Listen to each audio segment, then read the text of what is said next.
Hi class. So my country for this week's presentation was Canada.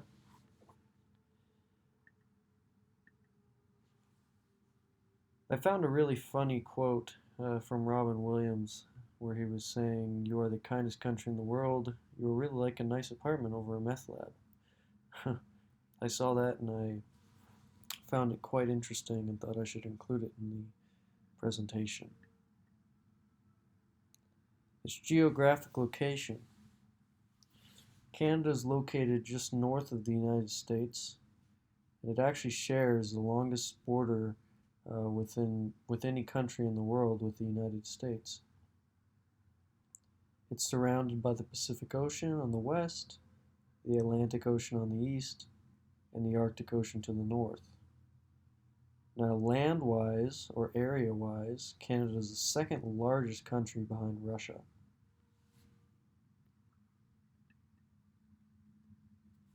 The cuisine. Canada is obviously known for its lobster in the Atlantic, salmon, pea soup, sugar pies, and poutine. Poutine, it's a distinct French-Canadian dish, which is a basket of fries. It's topped with cheese. It could be any type of cheese. A lot of the time, it's a mozzarella, and it is drowned in gravy. It's a really Canadian comfort food of sorts. Um, and due to the high amount of immigrants throughout the country, Canada has really become a melting pot for many different cultural foods in many of their large cities. Now, Douglas Waugh of the Canadian Medical Association, he really wrote an interesting piece on Ottawa's dining options where he mentioned that in their dining guide, it had listed there were 19 French restaurants, 23 Italian restaurants, but only one Canadian restaurant. He said this was a little interesting and troublesome how there was only in the capital of Canada, Ottawa, there was only one restaurant that was listed as Canadian food. Um, Now in Canada, it's produced many iconic restaurants and food labels over the years. Tim Hortons is a very popular restaurant. Old Dutch Potato Company, which comes out with a lot of potato chip brands um, and flavors. And obviously, up north, Lay's potato chips, they release a ketchup flavored potato chip, which is quite popular up there.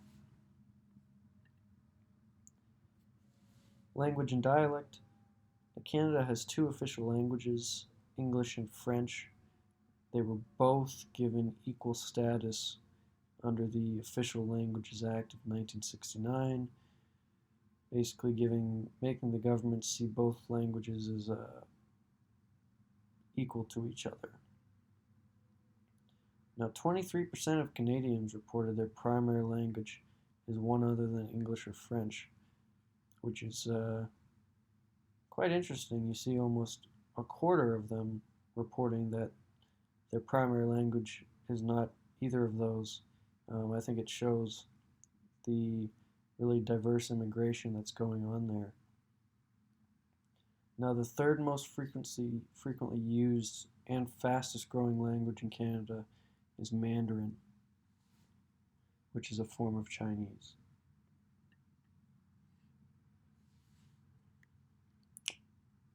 Language and dialect continued. Cantonese, Punjabi, Arabic, and Spanish are also growing languages in Canada. An interesting language, which is called Tagalog, which is a Filipino-born language, is also growing there at an alarming rate. Um, and I think, like most countries, the most areas where you're going to find people that don't speak the official languages are in the major cities in Canada. Um, that would be Toronto, Montreal, Vancouver, Ottawa, Calgary, Edmonton. Those are the big hotbeds where you're going to find individuals that don't speak uh, just French or English. Religion. The primary religion of Canada is Christianity, um, majority reporting as Roman Catholic and Protestant. The most popular minor religion is Islam, Hinduism, Buddhism, Judaism. They're also very prevalent in many of the urban areas. In many of the urban areas, you can find almost any type of religion. Um, they all seem to have a community of sorts in each area.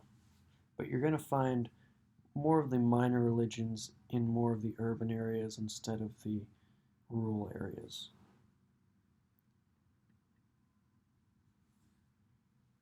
Now, interestingly enough, a quarter of Canadians identify as atheist. British Columbia, a province on the west coast of Canada, it was the first province to see immigrants arrive from India and other Asian countries, and continues to see the majority of immigrants come from these countries, which could be another important reason why Mandarin is such a growing language in this country. And it's also home to the fourth largest Jewish community in the world, where many of the members initially came over to Canada and the United States, but Canada in this aspect during the Holocaust.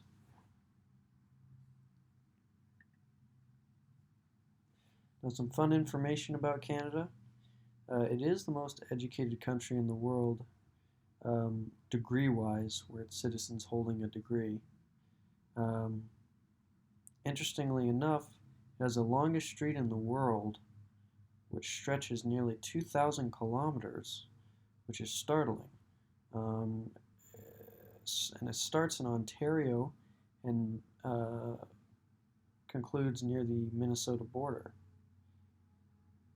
And when Canada was initially founded, it was mistakenly named when the French explorer Jacques Cartier was talking to a Native American or a Aboriginal tribe there, and he was asking them what their land was called. The tribe thought he was referring to their village, and the village was called Kanata. Jacques Cartier thought they were describing the country name. So Kanata, eventually Canada, and that's how the country got its name today. These are the references. I hope you guys enjoyed my presentation.